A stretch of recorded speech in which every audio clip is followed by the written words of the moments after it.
Guess who's taking the UK to court? Yeah, the European Union.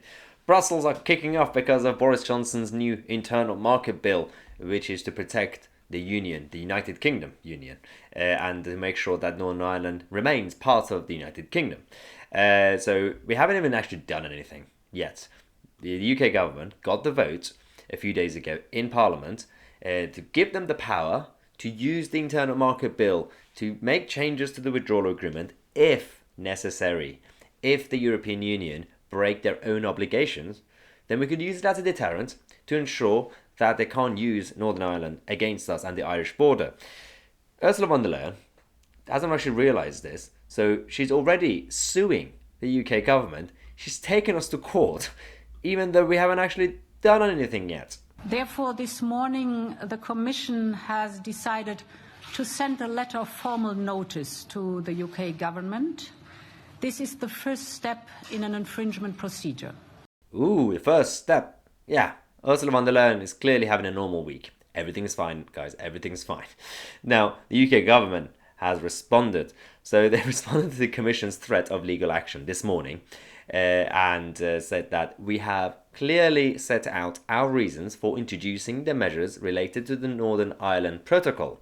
We need to create a legal safety net to protect the integrity of the UK's internal market, ensure ministers can always deliver on their obligations to Northern Ireland, and protect the gains from the peace process. Because we know, and you know, everybody knows, that Britain will not put up a hard border. Northern Ireland doesn't want it. The Republic of Ireland doesn't want it. So if anyone's going to put up a hard border, it will be the European Commission and Brussels. And who are they to decide, right?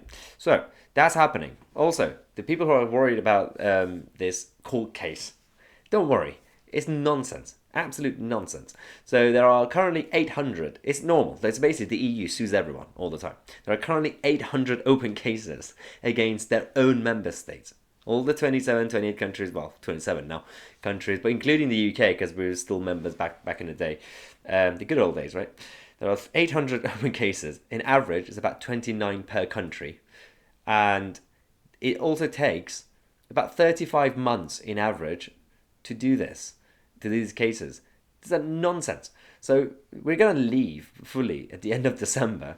The European Union are going to keep going for about 35 months on a case that's, not going to get anywhere. They're wasting their time. They're wasting our time. They know they're losing the game. And that's exactly why Michael Gove has now said from the UK government that we are ready to walk away. Finally, they're tired of all these games. He believes that the European Union's behaviour over the last 4 years has proven that it's not worth compromising in Brexit talks, and warned Brussels that there will be no last minute. But that's the thing. So no compromise, obviously. There's a number of areas that we've been afraid that Boris Johnson's government might give in and compromise over the last 9 months now. Luckily, they haven't, and we have until for the next 2 weeks. The UK government has given the EU 2 weeks left to go to decide if they want to sign a normal free trade deal. Otherwise, Michael Gove has said that we're walking away. So he said, look, if you're not going to talk Turkey with us, that's fine. We can leave. We can say that's it. No negotiated outcome. We are ready come what may. He also dismissed misinformation from the EU that Britain is conceding in a number of areas. We've seen this before. I've seen a lot of people on social media publishing articles from The Guardian and other places. We had it a few months ago when they said, Boris is only doing a 60% Brexit. This misinformation that the EU are spreading in our mainstream media needs to stop. Michael Gove has said that the EU has this sort of kidology approach. They try to use tactics to make voters in Britain and British politicians worried. I think one of the reasons that they are coming out with this now is that they know that in these negotiations we have stood firm throughout. We are trying to say to the EU politicians, look, the Brits are wobbling on this and we are not. When the EU are talking about us making concessions, they're making concessions. So it's always the same game with Brussels. There's nothing new about any of this. Macron, on the other hand, the French president, is so desperate when it comes to fisheries. He's already rejected the ideas and proposals that the UK government given them. Could have been a good compromise for the French, and now he's actually going to actually make things more difficult with the Brexit deadlock. So he's set to reject Britain's latest attempt to break the deadlock by demanding continued access to our UK waters. It's getting boring. It's the same thing every single day from France. Surely they have other things to worry about, but not. This is the Guardian article that everybody's been worried about. Britain offers EU fishing concession as part of Brexit sweetener.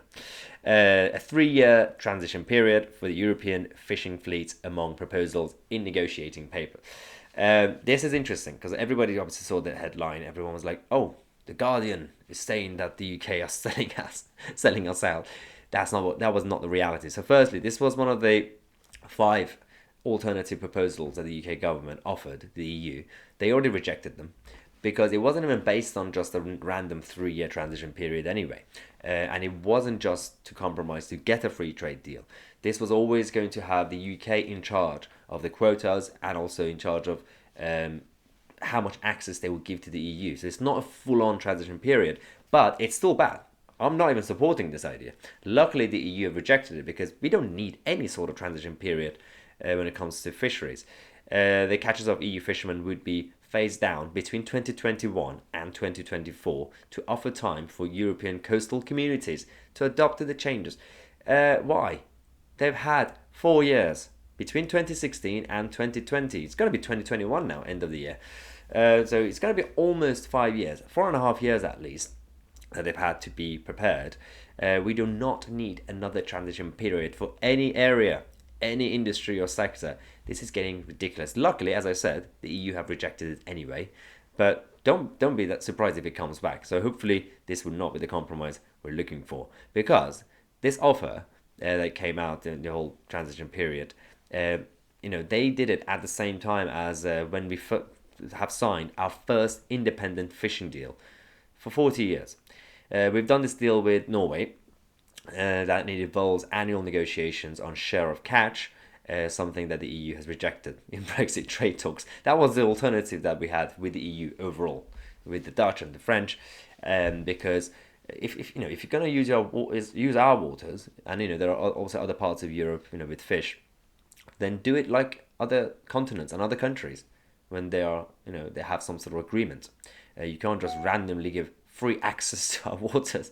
So it's a ridiculous situation that we've had with the EU, and I think the biggest point in this whole saga is that this woman, Ursula von der Leyen, who has lost control of the European Commission, who has lost control of the member states, and the policies that she was supposed to be having. I've said it a couple of times recently, but it makes you miss Juncker. At least he knew what he was doing. He was a bit drunk most of the time, but he at least he kept it going. There was more of a unity in the EU under his leadership, but all we get from Ursula is blue face masks.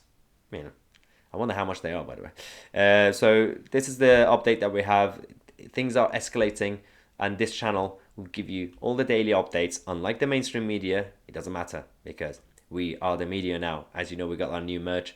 Obviously, get it while we still have it. The members of the channel, you guys get 10% discount. The discount code is on the community page, the community tab on the channel. Become a member, support the channel, and get a lot of other perks and benefits. And also, don't forget to send in your video Q&As. Obviously, the details are again in the description box. You could either send it to our WhatsApp number or email it to us. Some people think that number is actually my personal number. I don't actually check that number. It just WhatsApp. The videos just get there. So don't try to call me or text me. I don't actually get that anyway. But yeah, send in your questions, like a selfie video, 20-second max. Ask whatever you want or any comments, and I'll try to put you in the next show. I'm Tousi. I'll see you guys in the next video.